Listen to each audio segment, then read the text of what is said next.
میگوید گفت که در زمانهای بنی اسرائیل خداوند 3 مرد را سنجید. یکی از آنها کسل سفید پوست بود، یعنی ما شما پیس میگوییم. یکی از آنها میگوید موی سر نداشت، کل بود. و سیومش میگه نابینا بود. این 3 طایفه را میگه خداوند یک سنجش گذرانید. چگونه؟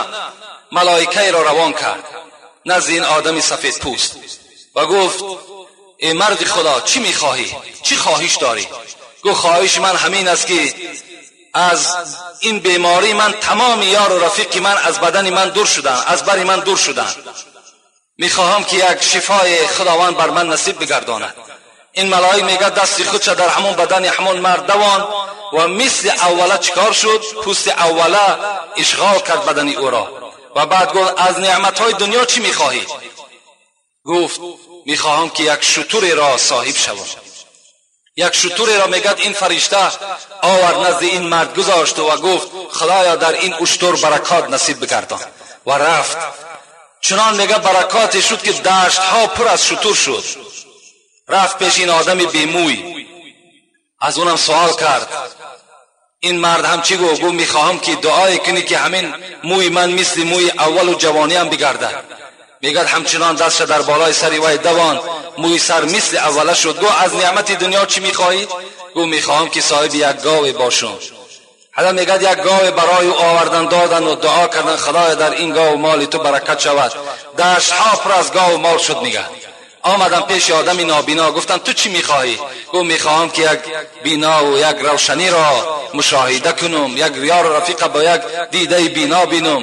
میگه دست خودش دوان بینا شد و گفت از مال دنیا چی میخواهی؟ گفت برای من یک گوسفند باشد بس است. حضرت میگه دعا کردن، بیشه ها و دشت ها پر از گوسفند شد. از این بین چند سال گذشت. من برای سنجش الهی را بینید آمد. میگه همین فرشته را خداوند روان کرد که رفته اینها را یک از امتحان گذران که اینها چی بودن و چی شدن. وقتی آمد پیش این آدم سفید پوست گفت من مسافر هستم. همون فرشته من مسافر هستم، احتیاج به یک اشتر دارم تا که به منزلم صحت و سلامت برسم. این مرد گفت ای انسان، گفت من قرضدار هستم، من تو را هیچ چیز از شتر دادن نمیتوانم.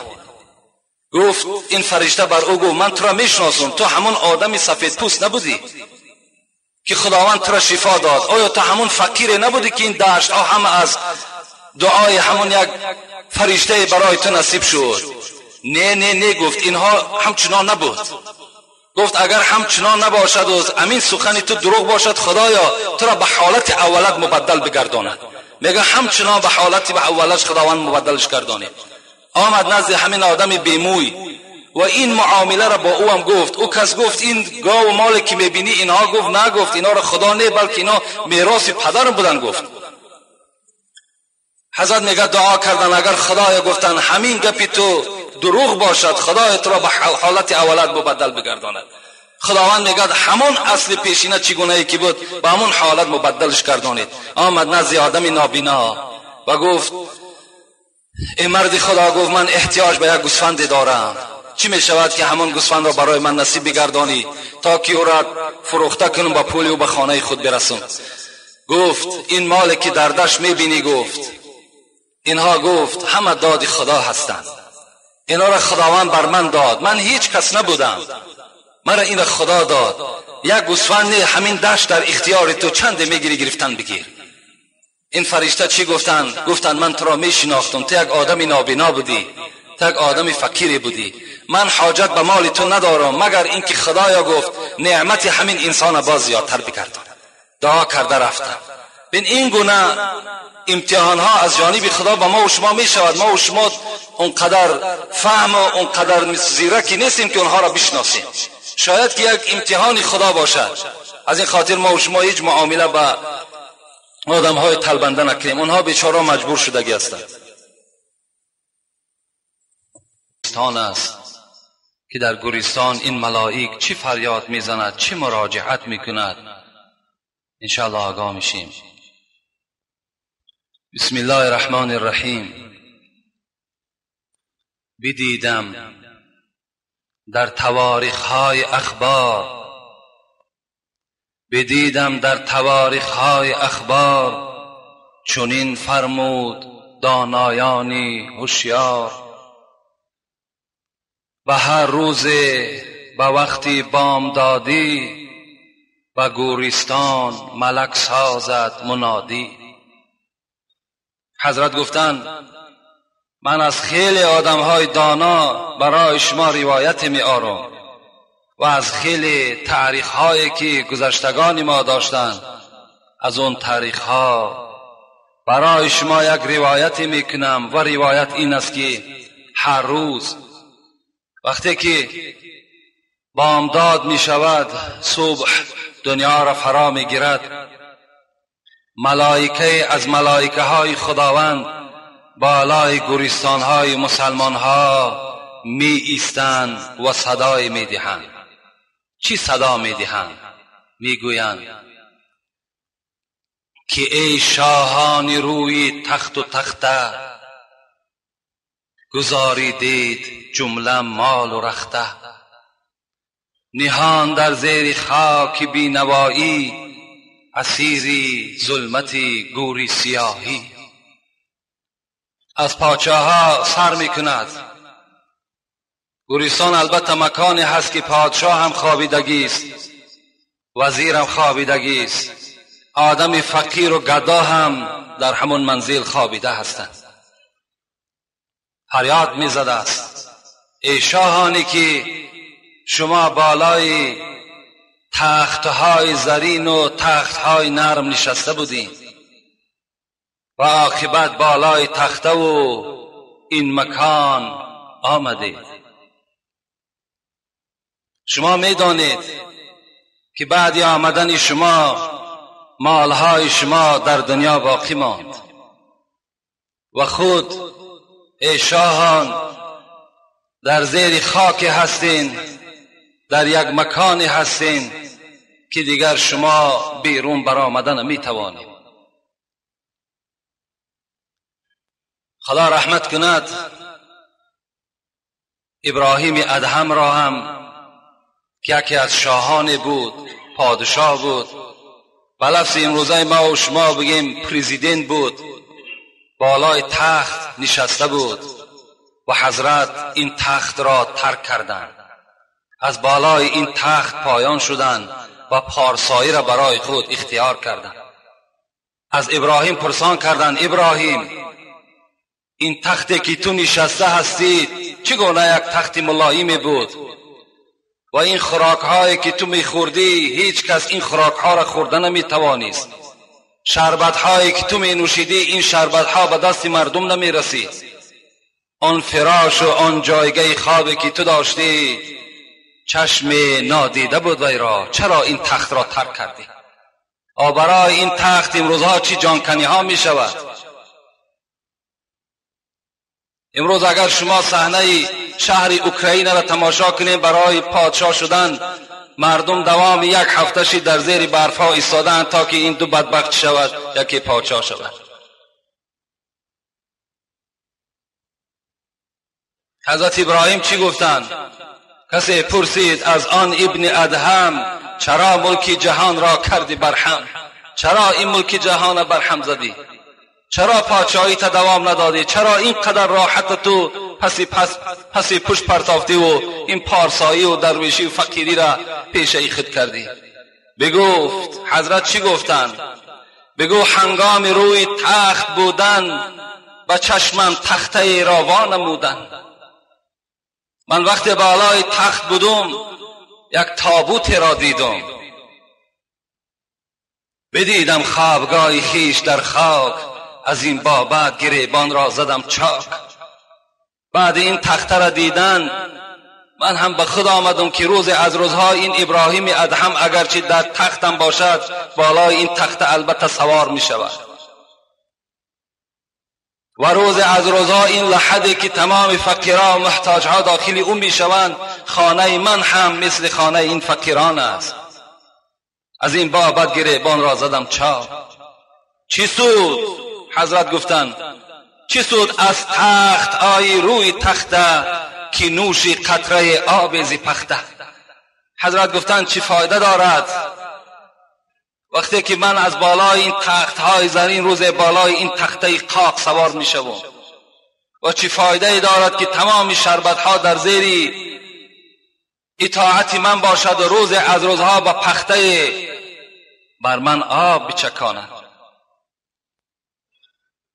ملک منادی میکرد است، فریاد میزد است. باز مراجعت میکند ملائک و ای نازک جوانان گلندام و زیر خاک گشتی تو آرام و ای پیرانی پر محنت کشیده بخوردی لذتی رحلت چشیده. بعد شاهان مراجعت میکرد به سوی جوانانی که تا حال حیات خودشان پره نکردند و به زیر خاک همه خوابیده هستند و به سوی پیرانی که خود ضعیف بودند باز چنگال عزراییل آنها را ضعیفتر کرد. به سوی آنها هم مراجعت میکرد است، فریاد میزد است. چی میگفت است؟ چی دارید آرزوی دل بگویید. ای شاهان، ای جوانها، ای پیران موی سفید که در زیر قبر خوابیده هستید، چی دارید آرزوی دل بگویید. در این خاری فرو از آب روید. شما این مکانی آمدین که در اینجا آب روی شما نیست دیگر، آب روی شما پرید نابود شید. لیکن از شما خواهش دارم که چی آرزو دارید، آرزوی خودتان برای ما بیان کنید. همه گویند در دنیای فانی نداریم آرزوی زندگانی. همه این اهل گورستان چی میگفته است؟ ای ملائک، ای بنده خدا، آرزوی ما همین است که دویم باره دیگر بر حیات بر نگردیم، دویم باره زندگی برای ما برپا نشود. ولیکن حسرتی بسیار آرمان به دل داریم از صدها فراوان. دویم باره حیات زندگی را نمیخواهیم. برای ما همون دنیایی که عاقبتش چپشیدن و نابود شدن است، برای ما آن دنیا هیچ اهمیت و هیچ آرزوی ما داخل نمیگردد. لیکن در دل یک آرزو و حسرت‌های زیاد داریم. چی هست؟ که تا زنده شویم یک بار دیگر بگوییم ذکر پاک نام داور. تا که خدایا ای ذاتی که تو مرده را زنده میکنی و زنده را مرده میکنی، همه این به ید قدرت توست. خدایا از تو تمنا و آرزو داریم که یک بار دیگر ما را زنده بگردان، تا که به خانه خود برویم و با یک حیات قدم بزنیم، تا که از حیات گذراندگی خودمان راضی باشیم و چنان ذکر تو را چنان بیان کنیم که پروردگارا تو در اون زمان از ما راضی بگردی. دریغا نیست دیگر زندگانی، دریغا نیست دیگر زندگانی، به حسرت خفته ایم در خاک دانی. لیکن حضرت ها باز ناامید می شوند که خدایا میدانیم که تو زمان در قرآن ما خوانده بودیم یا از زبان یک داملای شنیده بودیم که خداوند شما فرموده بودین ولا یؤخر الله نفسا اذا جاء اجلها والله خبیر بما تعملون. ما ظاهر میکنیم که خدایا ما را زنده بگردان و ذات شما بر ما جواب میگرداند که بعد مردن دیگر زنده گردانیدن و به سوی خانه رفتن نیست دیگر. خدای شما دانست که شما در حیات چی کار میکنین و چگونه به نزد من میآیید. بدان ای بنده قدر زندگی را، مده از دست کسب بندگی را. بگو ذکر و مگو ناگفتنی را، بکن امر و مکن ناکردنی را. حضرت جنودی ما و شما را در آخر نصیحت کردند که ای مردم بیدار شوین از پول دنیا دیده و از راحت دنیا دیده عمر قیمت است. عمر ارزشش به نهایت قیمت است. شما به قدر عمر خود برسید، زیرا که عمر رفت دیگر نمیگردد. عمر که رفت بدنهای شما ضعیف می شود، شما دیگر خدا را پر عبادت کردن نمی توانید. بندگی کنید، عملهای صالح را زیاد انجام دهید تا که در نزد خدای خود خجالت نباشید. رسول اکرم میگوید یتبع المیت ثلاثه، وقتی بنده از دنیا میگذرد سه چیز از پس وی میرود تا گورستان. چی است وی؟ اهله و ماله و عمله. اهلش، اولادش، مالهایی که داشت، عملهایی که داشت، هر سه اینها تا گورستان از پس مرده میروند. فیرجع اثنان و یبقى واحده و یرجع اهله و ماله و یبقى عمله. پیغمبر خدا گفتند پس میگردد اهلش، اولادش و مالهایی که داشت اونها پس میگردند و همراه این مرده همان عملی او باقی میماند. خلاص. رسول الله گفتند من این حدیثی که الحال برای شما بیان کردم به یک مثال عادی به شما تشبیه میتونم. یک برادر سه برادر دارد، یک شخص سه برادر دارد. پیغمبر خدا این حدیثی که الحال به شما گفتم مثال میارد. سه برادر دارد. وقتی که یک برادر بیمار می شود به سوی این سه برادر مراجعت میکند. به یکی از اینها: برادر عزیز، من الحال بیماری دارم که عاقبتش وفات است، تو برای من چی خدمت میکنی؟ میگفت است برادر، میگفت است مادامی که تو بیمار هستی من تو را بیمارداری میکنم، من برای تو غذا تیار میکنم، همه حالتهای وزنی تو را به دوش خود میبردارم. وقتی از دنیا گذشتی من تو را غسل میدهم، کفن میکنم و داخل قبر میگذارم. پیغمبر خدا گفت این اهلش است، این اهل هست، یعنی تا داخل قبر اهل اولاد خدمت میکند. این برادر برادر اهلی هست. گفتند باز این بیمار به سوی برادر دیگه مراجعت میکند، تو چی خدمت میکنی؟ میگوید برادر عزیز، برادری من و تو فقط در همین حیات است، بعد تو من از این خانه تو باز خانه دیگر کس میروم. رسول اکرم گفتند این برادر مال است، این مال است. گفتند امروز در دست این کس است، فردا از دنیا که گذشت باز در دست دیگر کس میافته. و سیوم برادری که مراجعت میکند میگوید تو چی خدمت میکنی؟ میگوید خدمت من همین است که من همراه تو در داخل قبر میستم و از وحشت قبر تو را نگاه میدارم، سوالهای منکر و نکیر را جواب میگردانم، روز قیامت در ترازوی اعمال تو چکار میکنم؟ وزنین میشوم، سنگین بگردم. پیغمبر خدا گفتند این برادر عملت هست، ای اصحاب من از این سه برادر کلامش اختیار میکنید؟ گفتند آخرش پیغمبر خدا اونی که همراه ما در قبر هست، این عمل هست.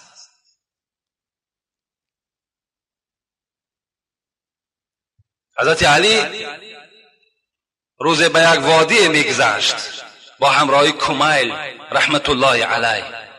کمیل میگوید در یک وادی یک قبرستانی را دید علی و جانب قبرستان گشت. گفت ای اهل قبرستان، آیا برای ما یگان خبری دارید؟ دمی میگه خاموش ایستاد. و بعد این باز علی گفت خبرهای ما بر شما این است که وقتی که شما دنیا را پدرود کردید مالهای شما تقسیم شد، فرزندهای شما یتیم شدند و زنهای شما شوهر کردند. این خبر ما بر شماست. آیا یگان خبری از شما بر ما هست؟ حضرت کمیل میگوید حضرت علی این سخن گفتند و گریان شدند. و بعد باز جانب من گشت و گفت اگر اهل قبرستان زبان می داشتند هر آینه می گفتند که از خدا بترسید و حق خدا را در حالت زندگی بجا بیارید. اگر اینها زبان می داشتند.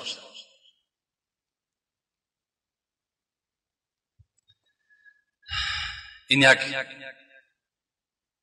تفسیری عادی و مختصر و ساده در این غزلیات حضرت جنونی هست.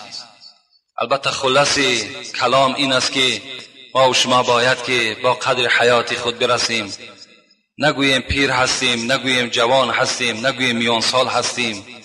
هر حالتی که نباشد عادی ترین حتی یک ثانیه و یک دقیقه را برای خودمان چکار کنیم غنیمت بشماریم. زیرا ما و شما نمیدانیم که مرگ کی به سراغ ما و شما می آید. پیش از مرگ باید که ما و شما تیار باشیم. رسول الله میگوید استعید للموت قبل نزول الموت. پیش از آنی که مرگ بالای شما می آید شما باید که تیار باشیم. میگذاریم انشاءالله در سوال و جواب هایی که الحال نزد ما هستند. بسم الله الرحمن الرحیم. السلام علیکم داملای عزیز، من شما را دوستی نزدیک میدانم. التماس به سوال من جواب درست بده. در وقت گذشتن از منزل روزها دعا کردن ممکن است یا نه؟ یعنی وقتی شما به پیش گورستان میگذارین، گورستانی که روزها خوابیده‌اند، اونجا شما دعا میکنین، میگوین ای مردمی که در این قبرستان خواب هستین، شما کسانی بودین که قرآن انکار میکردین، شما کسانی بودین که نماز در مسجد و نماز جماعت نداشتین، شما کسانی بودین که حیات خدا به عرق نوشی سپری کردین. وای به حال شما و آمین یا رب العالمین. این دعای شما در حق مزار اونهاست. وای به حال شما که شما دین اسلام اختیار نکردین. و اگر شما این راه را انتخاب میکردین، خدای شما گفته بود این الدین عند الله الاسلام، دینی که در نزد من نجات دارد این همون چی هست؟ اسلام هست. هر کسی که با اسلام از دنیا میگذرد در حق او ما دعا میکنیم خدای رحمت و مغفرتش بگرداند. وقتی انسانی که با اسلام هیچ خدمتی نمیکند، به ضمن خدمت باز دشمنی خودش می‌آورزد، او لایق دعا هم ندارد.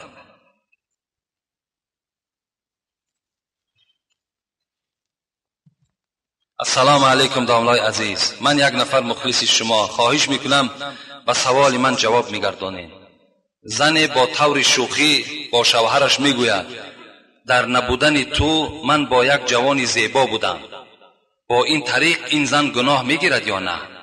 و در آخر التماس دارم از شما، امروز در روز قبول دعاست، از برای من دعا میکردید که کار مشکل پیش روی من آمده است. یعنی این برادر سوال کردن که اگر زن به طریق شوخی بگوید که در نبودن تو من با همراه یک جوان بودم، آیا این زن گناهگار می شود یا نه؟ راستی بار باور کن این بی‌غیرتی و بی‌ناموسی همو مرد نشان می دهد. وقتی که زن نزد وی میگوید که من در نبودن تو با یک جوانی بودم، ادبگاه محبت ناز و شوخی بر نمی دارد. این گپ شوخی هم نیست، همه کار از شوخی سر میزند.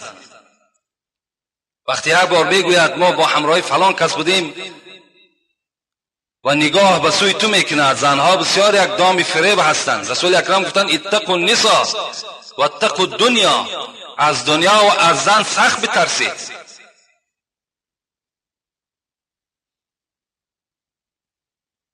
از این خاطر اولا این تماما معنی ندارد. باید زن اینقدر جرأت پیدا نکند که این سخن در نزد شوهر خود بگوید که ما با فلان مردی بودم، و این مرد اگر خنده کند این دیوس است و بگوید شوخی کرده است، خنده کند، این دیوسی را نشان میدهد.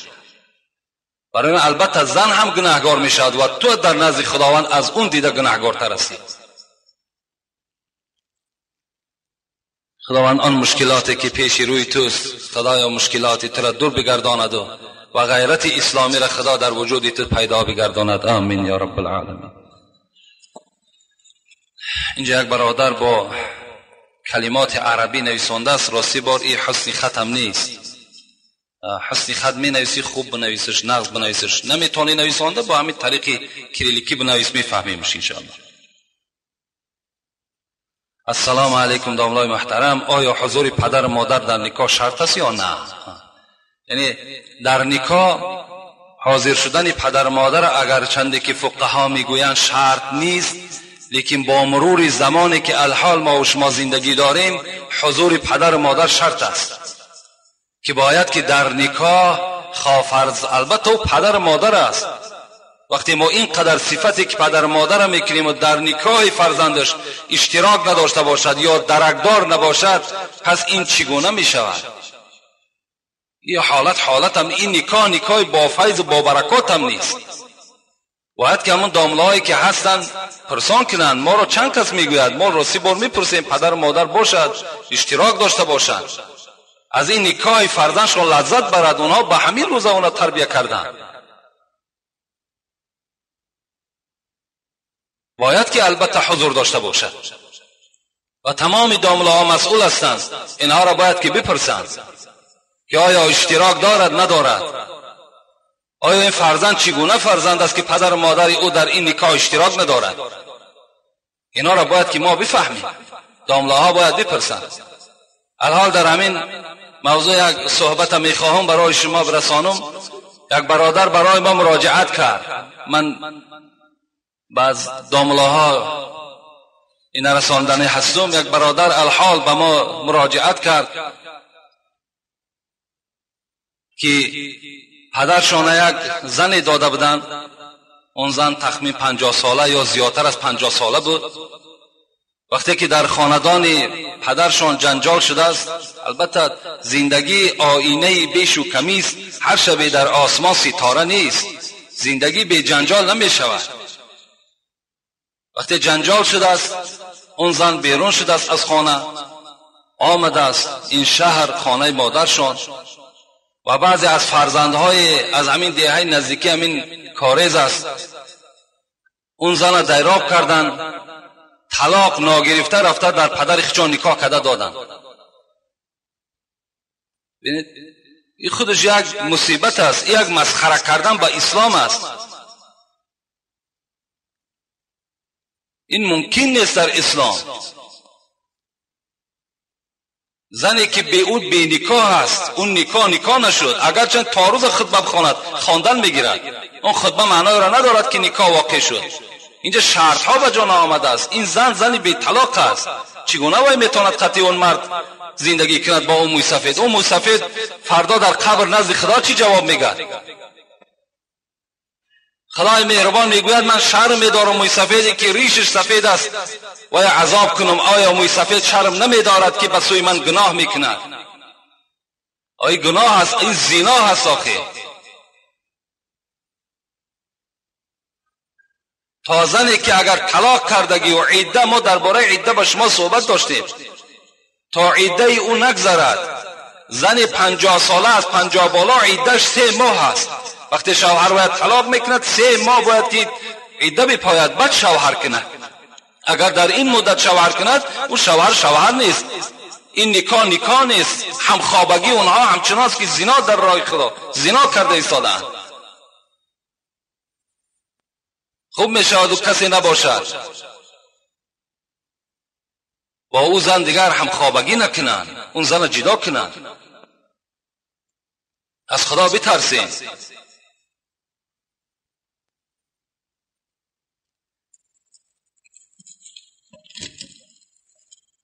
السلام علیکم داملای عزیز، من در دانشگاه شهر کلاب میخوانم. دکان دانشگاه با ما میگوید که من شخص مسلمان را شوم میبینم. در قرآن شریف آمده که دخترها مسجد رفتن منع است. دکان میگوید که من آدم دیندار را شوم میبینم. میگوید که قدم زدگی هم گناه است و با سر سجده میکنم، باز یک بار گناهگار میشم. التماس من راستی بار این سوالم نفهمیدم، لیکن آمدن زنها در قرآن خبر داده باشد به مسجد، در قرآن هیچ آیتی نه آمده است که زن به مسجد نه آید. دکان دروغ میگوید و دیگری که مثال آدم مسلمان بد میبیند شوم میبیند اینطوری ابو جهلا پر است. ما برای هیچ غم هم نداریم. در هر زمان محمدی هم هست، ابو جهلی هم هست. این مکان میگه به هر رویت گل و خار اندرین باغ، که هم توتی در کار است و هم زاغ. این دنیا بیزاغ نمیشود. میکنم که سوال مرا با پررگی جواب گوید. در ماه شریف رمضان در 30 روز ماه دخترها با پسرها مابین روز در بخچکایی میکنن. فهم روزه نیست.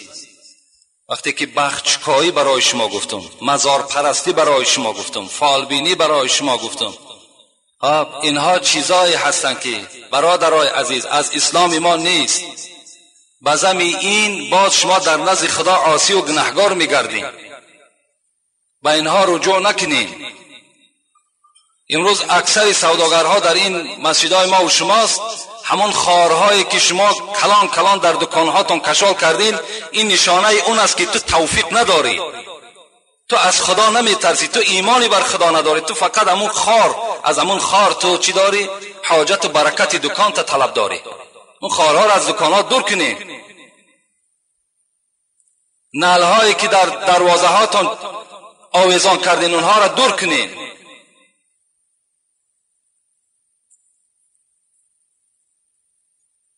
در رمضان کرده باشد، از رمضان ثوابش تماما محروم شده است. رمضان چیزی نیست که همین دهن بستی و تشنگی تمام به همین روزه بجا ما باشد. نه، تمام اعضای انسان باید روزه دار باشد. بسم الله الرحمن الرحیم. السلام علیکم. که دامله حاجی میرزا، حمام رفتن مردها یک جای درست است یا نه؟ حمام، من برای شما چند حدیث اینجا نویساندم، میخوانم الحال خطان ملاحظه کنین که حمام چی معنی داره. قال رسول الله صلی الله علیه و سلم اتقوا بیتا یقال له الحمام. پیغمبر خدا گفتن از خدا بترسین و آن مکانی که نامش حمام است به اونجا قدم نزنید. قال یا رسول الله انه یذهب الدرن و ینفع المریض. صحابه گفتن پیغمبر خدا، حمام مکانی هست که چرک آدم دور میگردد و بیماری هایی که باشد از حساب حمام بیماری ها نابود میگردد. قال فمن دخل فلیستتر. پس مادام کدامی از شما میخواهد که حمام داخل شود، بایستا که ستر عورت بجا بیارد. رسول اکرم در آخر گفتند از این خاطر وقتی شما حمام میدرآیین، جوانای عزیز یا پدرهایی که حمام میروین، اولا حاجت به حمام نیست. الحمدلله امروز یک سرپوشه داریم یا یک پیچکه داریم که در همون یک کمی همون را بتسپانیم، آب گرم کنیم، در همون سر بدن خدا بشوییم. از وی که ما و شما در یک جمعیت داخل میشویم که همه اگرچه تو سطر داری لیکن اون دیگرها سطر ندارند، به نظر کردن اونها، به داخل شدن مکان اونها تو هم گناهگار هستی. حضرت سلمان فارس از ما و شماست، میگوید 3 بار گفتن حضرت مردن و زنده شدن را به عهده دارم، لکن نظر کردن به عورت یک برادر را اختیار نمیکنم. 3 بار حضرت گفتند مردن و زنده شدن را به عهده دارم. این مردن خیلی کاری مشکل است، جان دادن خیلی کاری مشکل است. این را به عهده دارم، لکن به عورت یک برادر نظر کردن را من برای خود اختیار نمیکنم. من کان یؤمن بالله والیوم الاخر. این نسائی هم روایت کردن، ترمذی هم روایت کردن، حاکم هم روایت کردن. چی گفتند؟ کسی ایمان بر خدا و ایمان بر روز قیامت دارد، چی میگوید؟ فلا يدخل الحمام الا بمئزر. پیغمبر گفتند داخل نشود حمام را مگر با ستر عورت. و من کان یؤمن بالله والیوم الاخر فلا يدخل حلیلته الحمام. کسی ایمان دارد، ایمانی بر روز قیامت دارد، ایمانی بر خدا دارد، با عیسی که اجازت ندهد که زنی او حمام رود. برای زنی وی هم داخل حمام شدند هم اجازت ندهد. فقط سطح عورت. این هم یک حالتی اگر ناگوار برای شما باشد و اگر حمام هم اختیار میکنید، جایی دارد تنها برای هر آدم، اونجا را برای خود اختیار کنید. برای جمع بین جمعیت و ترک سطر کردن، شما اگر روز جمعه باشد از جمعه تماما بالکل از ثوابش محروم هستید.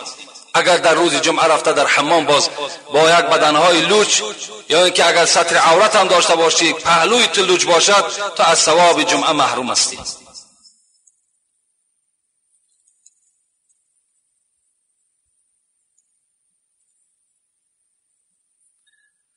السلام علیکم داملای عزیز و گرامی، یک چند سوال را از شما پرسان میکنم. شما گویید که مادر به سر گور فرزندش رفته دعا کردن روا هست یا نه؟ دویم، مفهوم روضه امام اعظم چیست؟ روضه گفته باغزار یا مقبره یگان عالمی که از دنیا میگذرد وای را روضه میگویند، یا ما و شما میگوییم روضه رسول اکرم صلی الله علیه و سلم، یعنی مرقدش، همون را روضه میگویند. روضه ابو حنیفه هم مثل همین است، چگونه ای که در بغداد است، در بغداد حضرت خوابیده هستند، مثل همون است مرقد ابو حنیفه. سیوم، پیشتر یعنی در عصرهای پیشین وثیقه‌نامه بوده است. این چگونه حجت بوده است؟ وثیقه‌نامه اینا همون اولادهای خودشان و وثیقه‌نامه گفته همین گواهنامه را هم میگن، گواهنامه را وثیقه‌نامه میگن. یا اینکه اگر مطلب شما این باشد که مثال بعضی آدم‌ها پشت‌های خودشان چند پشت تا کی میرسد گفته اونا را حجت کردگی هستند، معنای همون هم دارد. زنی که سینش به 70 رسیده است، اگر مرد با زن دیگر گرفتن مراق داشته باشد ولی زن مانع شود یا خود رشک برد، با وی اوبال نیست؟ اوبالی چی هست آخه؟ مثال اگر مرد مراق به زن دیگر داشته باشد و شرایطش میرسیدگی باشد، تأمین هر این زنها را میکردگی باشد، اینجا هیچ یگان رشک زن و مانعگی زن هیچ اهمیت ندارد. و سوال اولی که شما گفتین، آیا مادر به گورستان به نزد فرزندش دعا کرده میتواند یا نه؟ من یک حدیث از پیغمبر خدا به شما میخوانم که را حاکم روایت کرده است. ابن ابی ملیکه وقتی میگه عایشه صدیقه از گورستان برگشتن، این زن از عایشه سوال کردند من این جئتی؟ از کجا آمدی عایشه؟ قالت من قبر اخی عبدالرحمن ابن ابی بکر. گفت از نزد قبر برادرم ابی بکر عبدالرحمن ابن ابی بکر آمدم. فقلت لها الیس کان النهی عن زیارت القبور؟ عایشه، آیا پیغمبر خدا نگفته بود که زنها باید که به زیارت قبرستان نروند؟ قالت کان النهی ثم امر بزیارتها. بلی گفت ای ابی ملیکه، پیغمبر خدا اول من کردند لکن در آخر اجازت دادند که رفته زنها هم قبرها را زیارت کنند. لیکن حدیث های زیاد هم در باب منع کردن زنها برای زیارت قبرها هست از پیغمبر. لیکن امروز حاجت به سوی قبرستان رفتن زنها را هم در مذهب ابو حنیفه میگوید خاطرش این است که اینها طاقت صبر ندارند و در داخل قبرستان که جزا و فضای زیاد میکنند، از این خاطر گفتن نرفتنشان بهتر است. و وقتی که اگر میروند باید که ستر اسلامی داشته باشد. لیکن از همه بهتر همین است که هیچ حاجت نیست در همون خاندان دعا کنند، در حق فرزنداشون دعا کنند، انشاءالله خداوند دعای اونها را میرساند. شرط نیست که همون قبرستان یا که مزارها در مثال ما و شما همین زنهای ما و شما آباد گیرند. هیچ حاجت نیست. سلام داملای شیرین سخن، از شما خواهش دارم که به این سوال من جواب گردان. نماز بامداد قضا شود، در کدام حالت خواندن درست است؟ بعد از شام درست است یا بعد از پیشین؟ نماز شام نماز قضا وقت ندارد. بامداد قضا شد، تا پیشین میخوانی، بعد پیشین میخوانی، پیش عصر میخوانی، بعد عصر میخوانی، بعد شام میخوانی، همه صورت جایز است. کدام حالتی ده که نماز قضا را میخوانین البته به البته جایز میشود، درست میشود.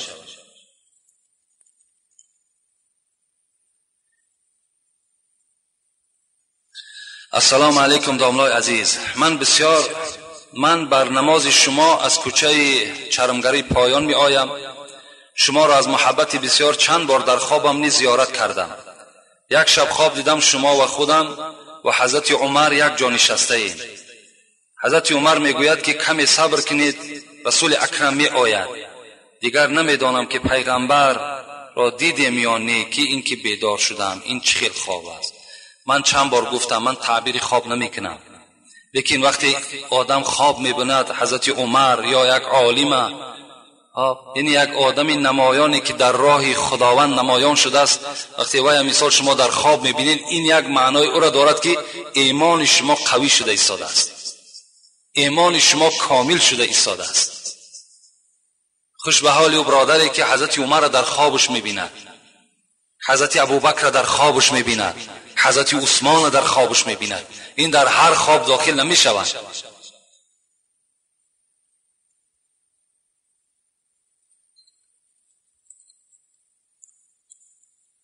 داملای شیرین سخن عزیز،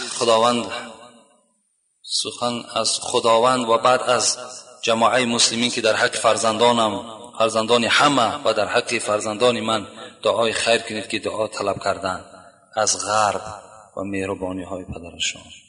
یعنی برادرایی که در سفرها هستند، تحصیل علم میکنند یا برای رزق روزی رفتند، خدای مهربان آنها را صحت سلامت برده، صحت و سلامت به خاندان برگشته و آمده در جمعیت و در دین خدمت کردن را خدا نصیبشان بگردانی. آمین یا رب العالمین. السلام علیکم داملای محترم، در محله ما داملا امام تسبیح بعد نمازها را بلند نمیخواند. قوم در حیرت ماندند از ترس ملا امام آیا بخوانیم یا نه؟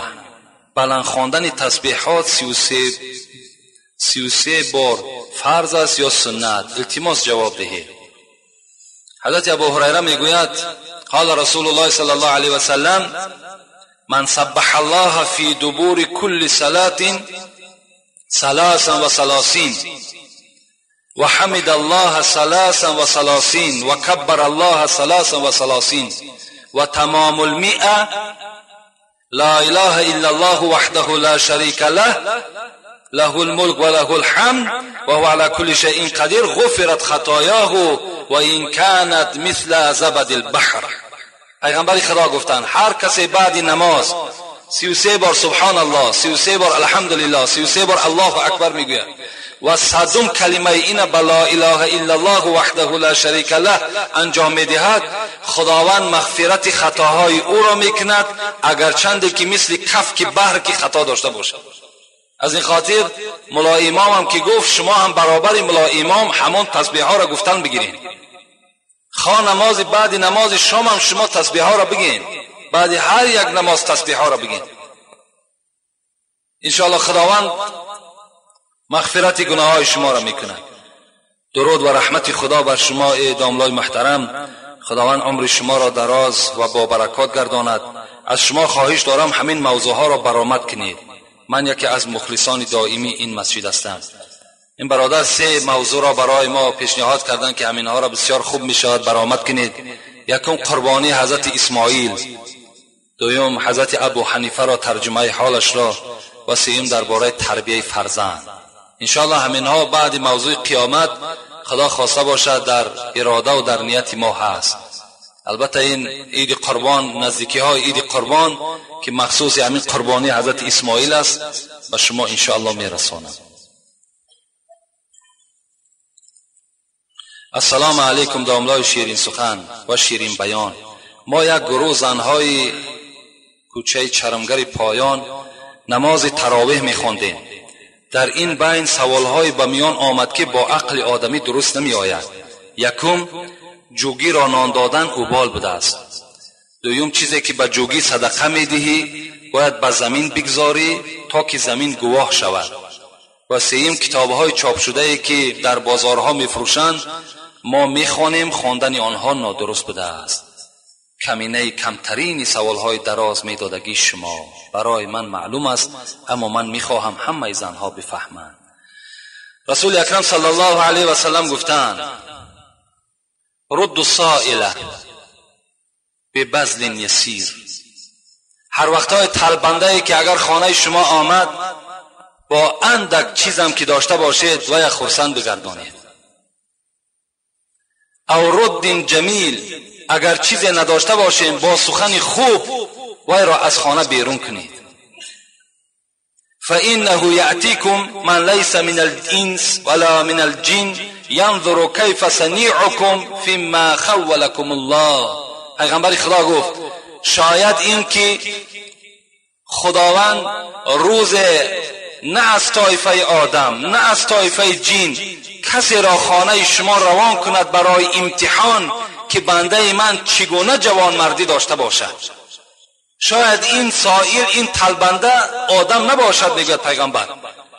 شاید یک فرشته را خداوند در همین صورت تبدیل میدهد و خانه شما روان میکند تا که بنده من چگونه قدرت دارد، چگونه معامله دارد، شما را خدا شاید که این طریق هم بسنجد. از این خاطر گفتن حتی سوره و الضحی را نگاه کنین، و اما السائل فلا تنحر. خدا میگوید با جانب طلبنده شما داد و فریاد نزنید، طلبنده را گپ‌های قبیح نگین.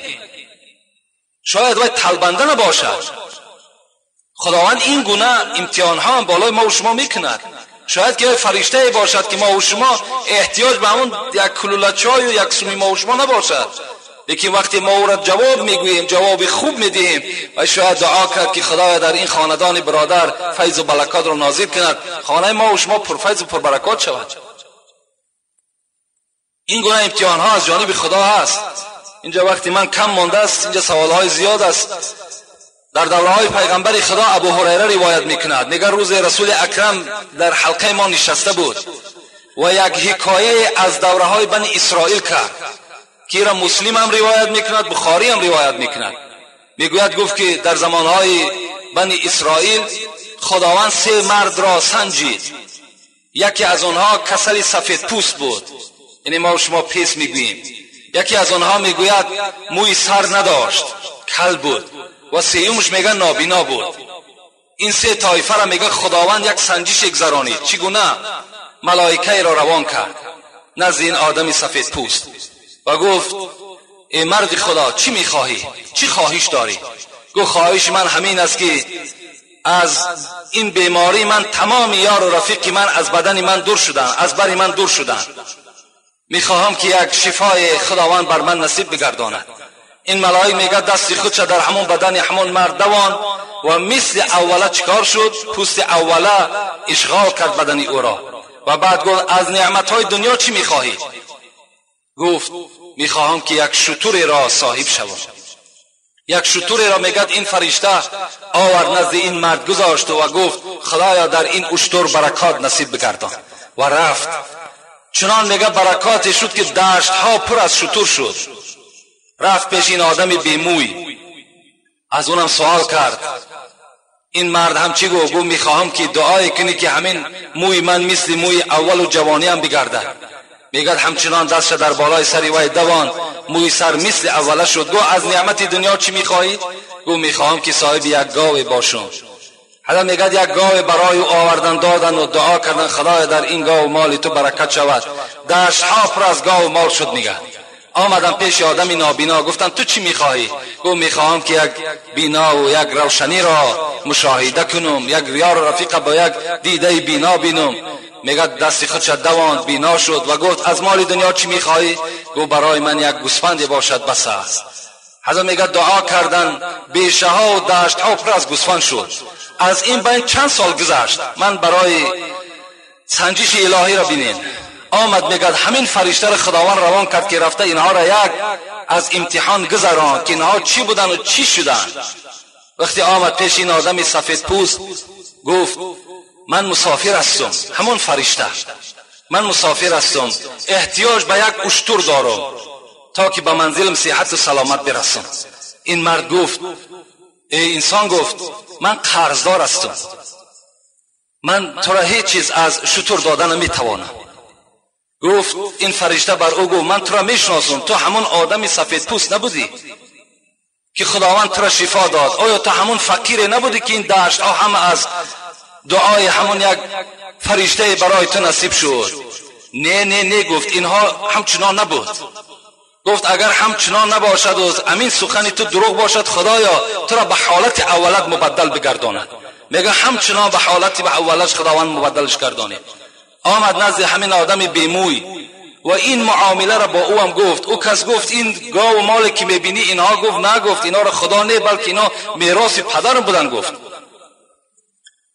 حضرت میگه دعا کردن اگر خدایا گفتن همین گپی تو دروغ باشد، خدای تو را به حالت اولت مبدل بگرداند. خداوند میگه همون اصل پیشینه چگونه که بود به همون حالت مبدلش گردانید. آمد نزد آدم نابینا و گفت ای مرد خدا، گفت من احتیاج به یک گوسفند دارم، چی می شود که همون گوسفند را برای من نصیب بگردانی تا که او را فروخته کنم با پول او به خانه خود برسم؟ گفت این مالی که در دشت میبینی، گفت اینها، گفت همه داد خدا هستند، اینا را خداوند بر من داد، من هیچ کس نبودم، مرا این را خدا داد. یک گوسفند همین دشت در اختیار تو، چند میگیری گرفتن بگیر. این فرشته چی گفتن؟ گفتن من تو را میشناختم، تو یک آدم نابینا بودی، تو یک آدم فقیری بودی، من حاجت به مال تو ندارم مگر اینکه خدایا گفت نعمت همین انسان باز زیادتر بگردان. دعا کرده رفتن. بین این گونه امتحان ها از جانب خدا به ما و شما می شود. ما و شما اونقدر فهم و اونقدر زیرکی نیستیم که اونها را بشناسیم. شاید که یک امتحان خدا باشد. از این خاطر ما و شما هیچ معامله با آدم های طلبنده نکنیم، اونها بیچاره مجبور شدگی هستند.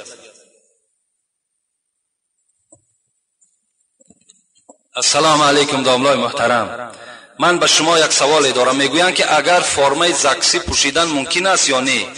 میگویند اگر پوشی یک طلاق حساب میشوی. ما میخواهیم که با همین سوال ما پاسخ گردانی. یعنی برادر سوال کردن که امروز پوشاک های زکسی میپوشند خواهرای ما و شما و بر زکس میروند و توی انجام میدهند با همین فرمه ها. آیا همینجا یک طلاق همین نکاح در واقع می شود یا نه؟ گفته سوال داده است.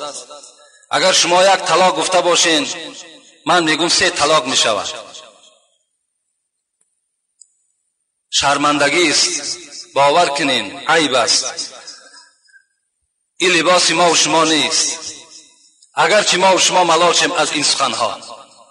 بیایید خانه پیغمبر خدا را ما برای شما حکایت میکنم. بنی تمیم گفتگی یک قبیله بود.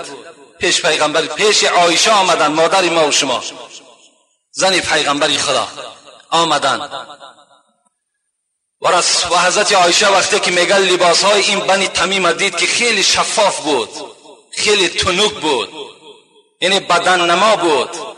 میگه حالت حضرت خیلی تغییر یافت و گفت این کنتون مؤمنات فلیس هذا بالثياب المؤمنات. ای مادرای عزیز، گفت اگر شما دعوا کنین که ما مسلمان هستیم، ما مؤمن هستیم، این لباسی که شما در بر کردین این نشانه مؤمنی و مسلمانی شما را نشان نمیدهد. این نشانه اون نیست که تو دعوا کنی، دعوای تو دروغ است، تو مسلمان نیستی، تو مؤمن نیستی وقتی این لباس ها را تو در بدن خود میکشی. تازه عروس میگوید یوسف قرضاوی در فقه معاصرش میارد در باب لباس زنها. یک تازه عروس پیش عایشه صدیقه آمدند و میگه در بدن شاید که همین لباس های پرده هایی که امروز خواهرای ما و شما را شرمنده کردند، اینا را از ملک غرب برای ما و شما آوردند که اینها بپوشند، اینا مثل ما پیرو شوند، اینا مثل ما دوزخی شوند. همچنان لباس میگه در برش بود. حضرت عایشه چی گفتند؟ حضرت عایشه گفتند لم تؤمن بصورت نور امرأة تلبس هذا. حضرت عایشه گفتن ای خواهر عزیز، گفتن اگر این لباسی که تو در بر داری، این لباس کسایی می پوشد که به سوره نور که در قرآن خدا فرستاده است به سوره نور ایمان ندارد. این سوره نور چی میگوید؟ شما الحمدلله امروز قرآن های کریلیکی هم برآمده است. سوره نور آیت 31 نگاه کنین. خداوند میگوید ولا یبدین زینتهن الا ما ظهر منها وليضربن بخمورهن على جيوبهن ولا يبدين زينتهن الا لبعولتهن. صدق الله العظیم. خدا میگوید ای خواهران، ای بندگان، شما وقتی لباس میپوشین، لباسی بپوشین که بدنهای شما نتابد. وقتی رویمال در سر میاندازین، چنان رویمال اندازین که گردن و گوشهای شما را بپوشاند. تفسیر نصفی نزد من است، حنفی مذهب است. حضرت میگوید در اینجا مطلب خداوند این است که گوش، گردن، دستها، بازوهای زن، همه اینها ستر هست. اینها را خدا گفته ایستاده است که باید که انسان چیکار کند؟ باید اینها را پوشیده بگرداند. اگر ایمانی بر خدا داری، ایمانی به سوره نور داشته باشی، این لباسها را اصلا در بدن نمیکشی. و وای به حال هم برادرایی که همین لباسها را از راههای دور میگیرن میارن و سبب گناه کردن همین مردم مسلمانی کولابی ما و شما میگردن. در گناه کردن چیکار میکنند؟ یاردم میکنند.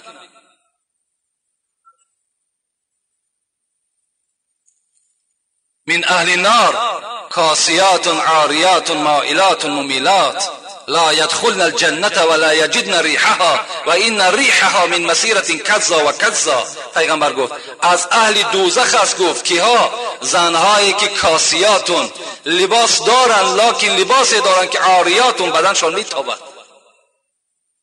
مائلاتون ممیلاتون، خود که بدکار هستند، خود که بی حیا هستند، لکن این کسل بی حیایشان باز در دیگر دخترها، در دیگر فرزندها میچسبد. اینا را نپوشین، اینا را کاری که در خواهر اپاتون اجازت نتین. اگر سخن شما در خانه تاثیر داشته باشد. السلام علیکم داملای شیرین سخن، من سوال و جواب را دوست می‌دارم و به شما اعتقاد دارم. خواهش میکنم به سوال من جواب گردانید. میگویند بچه با دختری بگردد و غیر از خواب کردن با آن عملهای بدی کند، آن را گرفتن خوب نبوده است. میخواستم از زبان شما شنوم. یعنی جوانی که اگر دست درازی میکند به سوی یک زن در حالتی که بین اونها نکاح نیست، اگر چندی که با او همخوابه هم نشده باشد، همان دست درازی تو هم زنا هست. لأن يطعن في رأس أحدكم بمخيط من حديد خير له من أن يمس امرأة لا تحل له. پیغمبر میگوید مخیط، اینجا مخیط گفته دروش میگویند، همان دروش، همون سوزنهایی که جوال میدوزند. پیغمبر خدا گفت اگر همون دروش را گرفته و در سر یکی از شما به عدد زنند، این برای شما بهتر است از آنه که شما دستان ای مردها در وجود زنهایی که برای شما نکاح ندارند دست درازی میکنید. جوانای عزیز، هیچگاه به این عمل دست نزنید. باور کنین هم در دنیا شرمنده میشوین، هم در آخرت شرمنده میشوین. لا غنا مع الزنا، کسی که اگر زنا کرد، این سخن پیغمبر خداست، اصلا بای نمی شود، اصلا دسترخوانش نان نمی بیند و باید گدا شود، اگرچه دولت دارم که باشد. وقتی که این قدر دست درازی کرده باشی، این دختر بی آبرو کرده باشی، پس او را گرفتن برای تو افضلتر است از او را که او را ترکش میکنی. با فردا یک کسی دیگر هم که گرفت، باز خبرها می رود که این مثال فلانی، این دختر با فلانی میگشت، باز حیات او تلختر می شود. و آخر دعوانا ان الحمد لله رب العالمین. پروردگارا از ثواب و ثمره این موعظه هایی که الحال گفته شد اهل این بندگان تا خدای برخوردار بگردانی.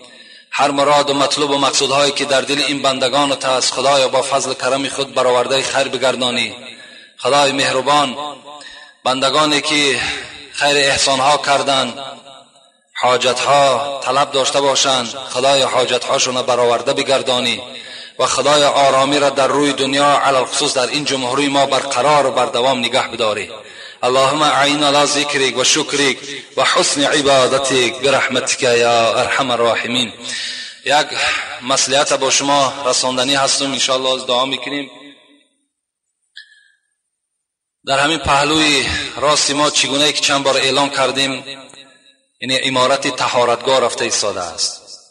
اینجا طهارتگاه کرده ایستاده ایم، یعنی اینجا زمینش خیلی کلان است. اون برادرها خواستن که یک بهبود و بهترش کنن، لیکن خیلی شرایط این چنین شد، اونها هم دیگر به این مکان رسیدن نتانستند. راستی بار چندین برادرها را خداوند در عمر جانشان برکات دهد، از این محله بیرون از این محله خیلی یاردم ها کردند، لیکن بازم این بسیار خراجات کلانه